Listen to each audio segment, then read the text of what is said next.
내기 안톤 체호프 1888년 1. 캄캄한 가을 밤이었다. 늙은 은행가는 사무실 이 구석에서 저 구석으로 오락가락하며 15년 전 가을에 열렸던 파티를 회상하고 있었다. 손님 중에는 똑똑한 사람들이 많아서 흥미로운 화제들이 거론되었다. 그 가운데는 사형에 관한 이야기도 있었다. 학자와 기자들이 적잖이 포함된 손님들 대다수는 사형에 대해 부정적인 태도를 보였다. 그들은 이 형벌이 기독교 국가에서는 낡고 무익할 뿐만 아니라 비윤리적인 제도라고 판단했다. 그들 중 몇몇의 의견으로는 사형 제도를 종신형으로 대체하는 것이 여러모로 바람직하다는 것이었다. 나는 여러분에게 동의할 수 없습니다. 파티의 주최자인 은행가는 말했다. 나는 사형도 종신형도 겪어보지 못했지만 만약에 선험적인 판단이 용납된다면 그래요. 내 생각으로는 사형이 종신형보다 더 윤리적이고 인간적이라고 봅니다. 사형은 단번에 죽이지만 종신형은 천천히 죽이는 것이죠. 어떤 형리가 더 인간적일까요? 몇 분 안에 당신을 죽이는 쪽일까요? 아니면 오랜 세월을 질질 끌면서 당신의 생명을 앗아가는 쪽일까요? 어느 쪽이 되었든 간에 비윤리적인 것은 마찬가지입니다. 손님들 중에 누군가가 말했다. 왜냐하면 두 쪽 다 똑같은 목적, 즉 생명의 박탈이라는 목적을 갖는 것이니까요. 국가는 신이 아닙니다. 돌려받고 싶어도 돌려받을 수 없는 생명을 국가가 빼앗을 권리는 없습니다. 손님들 가운데는 25살쯤 된 젊은 변호사 한 명이 자리하고 있었다. 사람들이 그의 의견을 묻자 그는 이렇게 말했다. 사형이든 종신형이든 매 한 가지로 비윤리적입니다만 그래도 누가 나에게 사형과 종신형 중에서 하나를 선택하라고 한다면 저야 물론 후자를 택하겠습니다. 어찌됐든 사는 게 아예 없어지는 것보다야 나을 테니까요. 열띤 논쟁이 벌어졌다. 그때만 해도 젊었고 그래서 예민했던 은행가는 갑자기 평정을 잃고 주먹으로 책상을 꽝 치며 젊은 변호사를 향해 소리쳤다. 그렇지 않아요. 당신이 독방에 5년 동안 들어가 있을 수 있다면 200만 루블을 걸겠소? 그게 만약 진담이라면? 하고 변호사가 그에게 대답했다. 5년이 아니라 15년을 조건으로 내기에 응하겠소. 15년? 그러지. 은행가는 소리쳤다. 여러분, 내가 200만 루블을 걸겠습니다. 좋습니다. 당신은 200만 루블을 거세요. 나는 내 자유를 걸겠습니다. 변호사가 말했다. 그리하여 이 지독하고 황당한 내기가 이루어진 것이다. 스스로도 계산이 안 될 정도로 돈이 많았던 탓에 건방지고 경솔했던 당시의 은행가는 이 내기에 꽤나 흥분했다. 저녁 식탁에서 그는 변호사에게 농담삼아 말했다. 젊은이, 아직 늦지 않았으니 정신을 차리시오. 나야 200만 루블이 아무것도 아니지만 당신은 인생의 황금기를 3, 4년 잃게 되는 것 아닙니까? 3, 4년이라고 말한 이유는 당신이 그 이상 버티지 못할 것이기 때문이에요.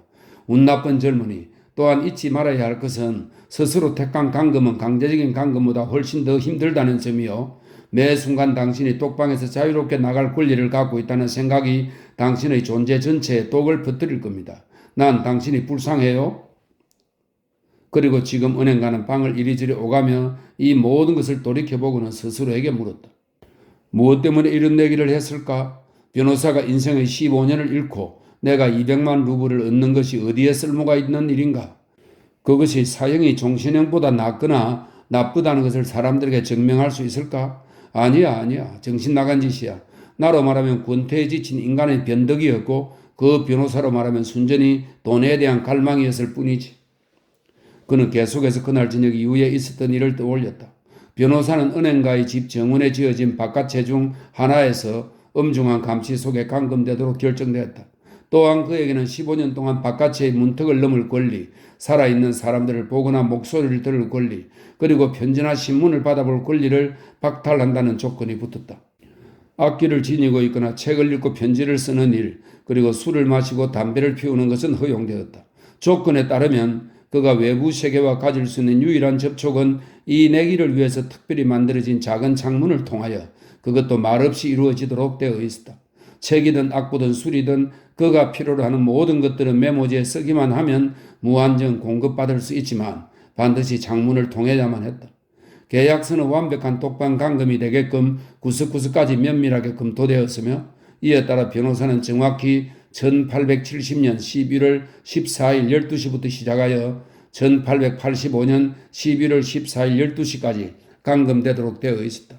변호사 쪽에서 조금이라도 조건을 위반할 경우에는 설령 기한을 마치기 2분 전이라 할지라도 은행가는 그에게 200만 루블을 지불할 의무로부터 벗어날 수 있었다. 감금되던 첫 해의 변호사는 그의 짤막한 메모들로 미루어 짐작한다면 고독과 무리함 때문에 심하게 괴로워했다. 그가 사는 바깥에서는 낮이고 밤이고 계속해서 피아노 소리가 들려왔다. 그는 술과 담배를 사절했다. 그가 메모지에 적은 바에 따르면 술은 욕망을 부추기는 것이며 그 욕망이란 수인의 첫 번째 적이라는 것이었다. 게다가 상대도 없이 좋은 술을 마시는 것처럼 따분한 일은 없다는 것이었다. 또한 담배는 방 안에 공기를 탁하게 만든다는 얘기도 있었다. 첫 해 변호사가 받아본 책들은 복잡한 삼각관계로 이루어진 애정소설이나 탐정소설, 공상과학소설, 코미디물 따위의 지극히 가벼운 내용들이었다. 두 번째 되던 해에 바깥의 음악 소리는 이미 잠잠해졌으며 변호사는 메모지에 단지 고전 서적들이 필요하다는 요구사항을 적어낼 뿐이었다. 5년째 되던 해에는 다시 음악 소리가 들리더니 수인은 술을 부탁했다. 창문을 통해 그를 관찰한 사람들 말로는 그가 그 해 내내 오로지 먹고 마시고 침대 위에 누워 있었으며 자주 하품을 하고 신경질적으로 혼잣말을 하더라는 것이었다. 책은 읽지 않았다고 한다. 이따금 밤이면 앉아서 글을 쓰다가 날을 지새고 아침에는 썼던 것을 전부 갈갈이 찢어버렸다고 했다. 그가 우는 소리도 여러 번 들렸다고 했다. 6년 반이 되었을 때 수인은 외국어와 철학과 역사를 열심히 공부하기 시작했다. 그가 이런 학문들에 너무도 탐욕스럽게 몰입했기 때문에 은행가는 책을 대주기가 벅찰 정도였다. 4년 동안 그의 요구에 따라 주문한 책이 600여 권에 달했다. 그 몰입의 기간 동안 은행가는 자신의 수인으로부터 이런 편지를 받았다. 친애하는 나의 간수님, 당신에게 이 문장들을 6개의 언어로 쓰겠습니다. 이것을 전문가들에게 보여주고 읽어보라고 하세요. 만약에 그들이 틀린 곳을 한 군데도 찾아내지 못할 경우에는 간청하건대 사람을 시켜 정원에서 총을 한 발 쏘도록 해주세요. 그 총소리는 나의 노력이 헛수고가 아니었음을 나에게 확인시켜 줄 것입니다. 온 세상의 천재들이 수천 년에 걸쳐서 다양한 언어로 진리를 말했지만 그 말들 속에는 오로지 하나의 불꽃이 타오르고 있는 것입니다. 내가 이들을 이해할 수 있음으로써 내 영혼이 누리는 천상의 행복을 당신이 알기나 할까요? 수인의 요구는 이루어졌다. 은행가는 정원에서 총을 2번 발포하라고 지시했다. 그러고 나서 10년째 되는 해가 지났을 때 변호사는 책상 앞에 꼼짝 않고 앉아서 오직 복음서만을 읽고 있었다. 은행가는 이상하게 여겼다. 4년 만에 600여 권의 심오한 서적을 섭렵한 사람이 두껍지도 않고 알기도 쉬운 책 한 권을 읽는데 1년을 허비한 것이다. 복음서의 뒤를 이은 책은 종교사와 신학 서적들이었다. 유폐되고 나서 마지막 2년 동안 수인은 종류를 가리지 않고 엄청나게 많은 책을 읽었다. 자연과학을 공부하는가 하면 한편으로는 바이런과 셰익스피어를 요구했다. 종종 그로부터 화학, 의학 교과서, 장편소설, 철학이나 신학 논문 따위를 동시에 보내달라고 부탁하는 메모가 오기도 했다. 그의 독서열은 바다 위에 널린 난파선의 잔해들 속에서 헤엄치면서 자신의 목숨을 건지기 위해 아무 것이나 무턱대고 매달리는 한 인간을 연상시켰다.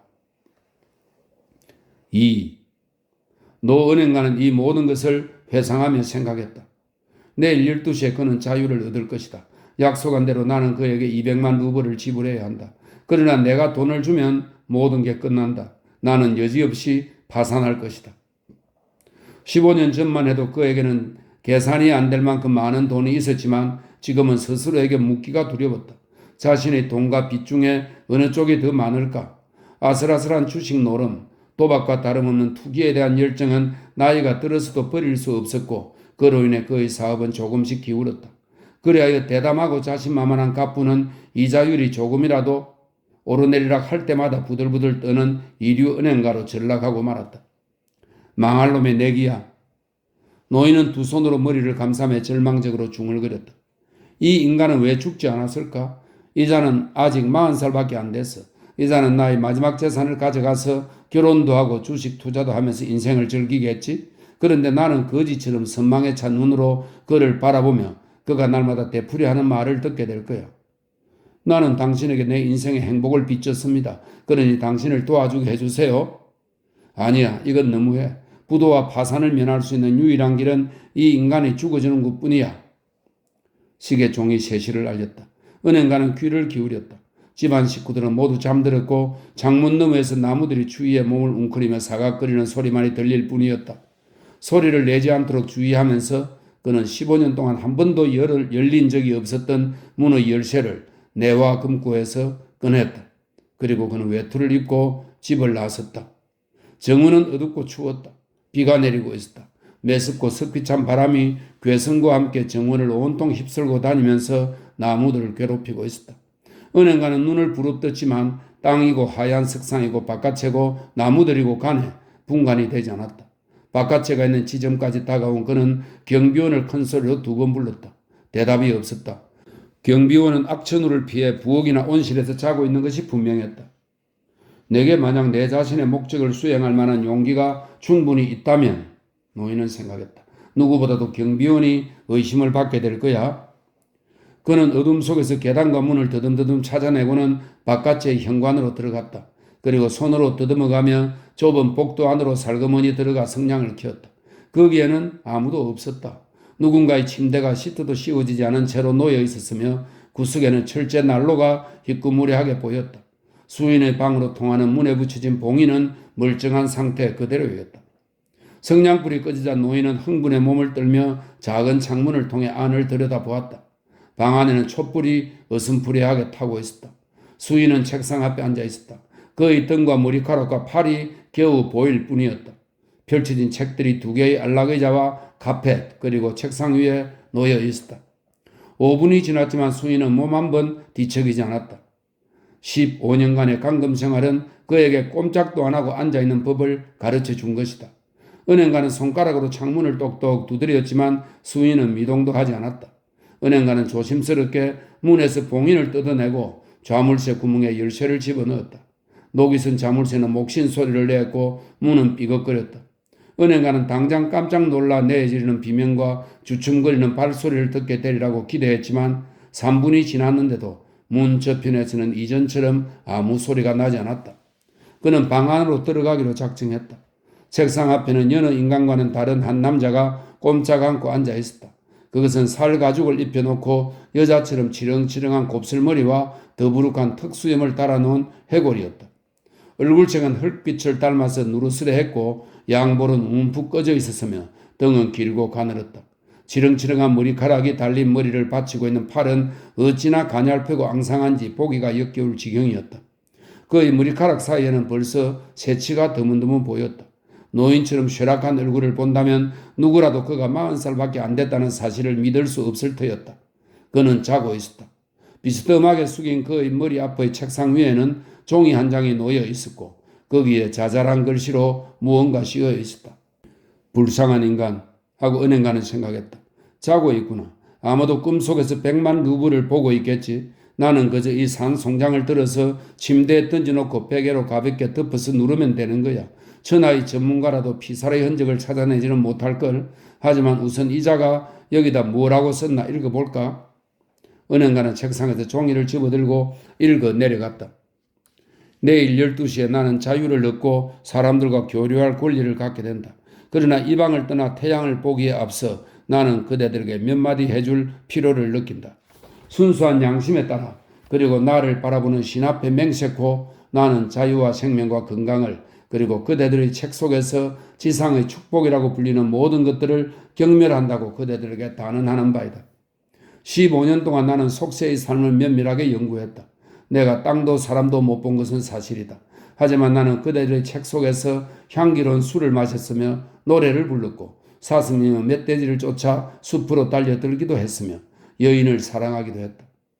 천재 시인들의 마법으로 창조된 구름처럼 하늘거리는 미녀들이 밤마다 나를 찾아와서 신비로운 이야기를 속삭여 주었고 나의 머릿속은 그 이야기들로 흠뻑 취하곤 했다.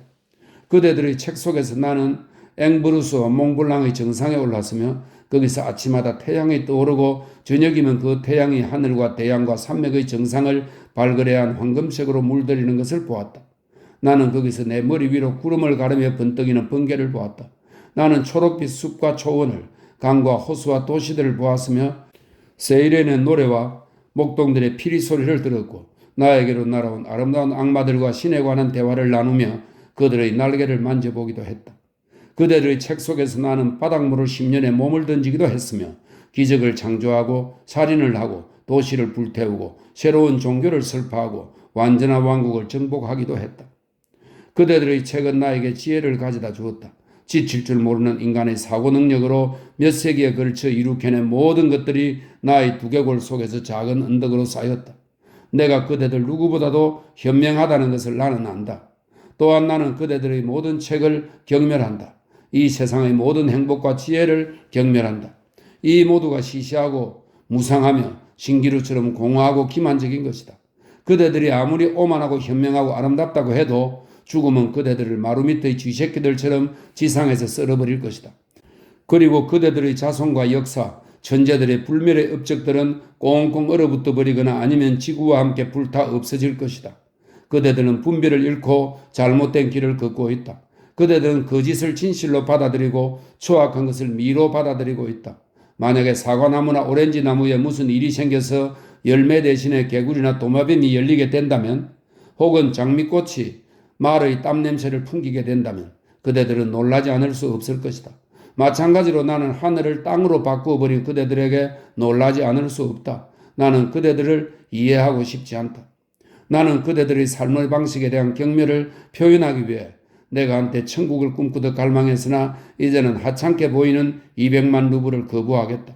그 돈에 대한 자신의 권리를 스스로 박탈하기 위해 나는 약속한 기한이 다 되기 5시간 전에 여기에서 나갈 것이며 그럼으로써 스스로 계약을 위반하는 바이다. 이것을 다 읽은 은행가는 책상 위에 종이를 내려놓았다. 그리고 이 기인의 머리에 입 맞춘 뒤에 눈물을 떨구며 바깥채를 나섰다. 그동안 한 번도 느껴보지 못한 자괴감을, 심지어 주식 투기에서 그에게 돈을 날렸을 때도 느껴보지 못한 극심한 자기 혐오를 그는 느꼈다. 그는 집으로 돌아와서 침대에 누웠지만 흥분과 눈물 때문에 오래도록 잠을 이룰 수가 없었다. 다음날 아침 얼굴이 파랗게 질린 경비원이 뛰어와서 그에게 보고했다. 바깥에 살던 남자가 창문을 통해 빠져나와서 대문을 나서더니 어디론가 사라지는 것을 보았다는 얘기였다. 은행가는 하인들과 함께 당장 바깥으로 가서 자신의 죄수가 탈옥했음을 확인했다. 그는 불필요한 시비가 일어나지 않도록 책상 위에서 포기의 의사를 담은 종이를 집어들고 자기 방으로 가져가서는 내와 금고 속에 집어넣고 문을 잠갔다.